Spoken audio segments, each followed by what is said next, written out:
অনেক দিন পর টুনির ফুটফুটে 4টা বাচ্চা হলো। টুনি তার বাচ্চাদের নিয়ে বেশ সুখেই দিন কাটাচ্ছিল। বাচ্চারা, আমি গেলাম খাবারের খোঁজে। আমি না আসা পর্যন্ত তোমরা দরজা খুলবে না। আমাদের অনেক শত্রু আছে।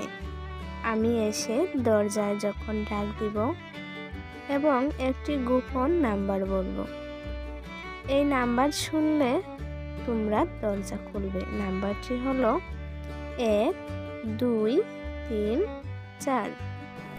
আচ্ছা, ঠিক আছে মা। একটি কাক দূর থেকে সব দেখছিল।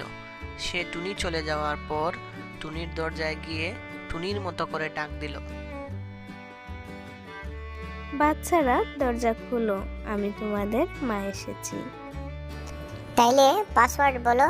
পাসওয়ার্ড না বললে আমরা দরজা খুলবো না। পরে কাক চলে গেল আর দূরে বসে টুনির জন্য অপেক্ষা করতে লাগলো। দেখবে টুনি কি বলে।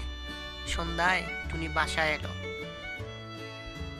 বাচ্চারা, দরজা খুলো, আমি তোমাদের মা এসেছি। তাইলে পাসওয়ার্ড বলো। পাসওয়ার্ড না বললে আমরা দরজা খুলবো না। 1 2 3 4। কাক দূর থেকে সব শুনছিল। পরদিন টুনি যখন খাবারের খুঁজে বের হলো, ঠিক তখনই কাক এসে হাজির। এসে সে টুনির মতো করে বাচ্চাদের ডাক দিল। বাচ্চারা, দরজা খুলো, আমি তোমাদের মা এসেছি। তাইলে পাসওয়ার্ড বলো। 1 2 3 4।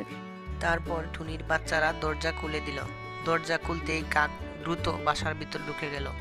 কাককে দেখেই বাচ্চারা ভয়ে কাঁদতে লাগলো। কাক একটি ঝুড়িতে বাচ্চাদের ভরে নিয়ে চলে যাচ্ছিল, আর ওদিকে টুনিও আসার সময় হয়ে গেল। কাকজুড়িতে কে নিয়ে যাচ্ছে? তাড়াতাড়ি বাসায় যেতে হবে।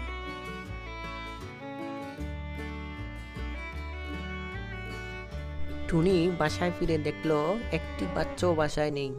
টুনি বুঝতে পারলো কাক তার বাচ্চাদের নিয়ে চলে গেছে। টুনি তার মনের দুঃখে কাঁদতে লাগলো।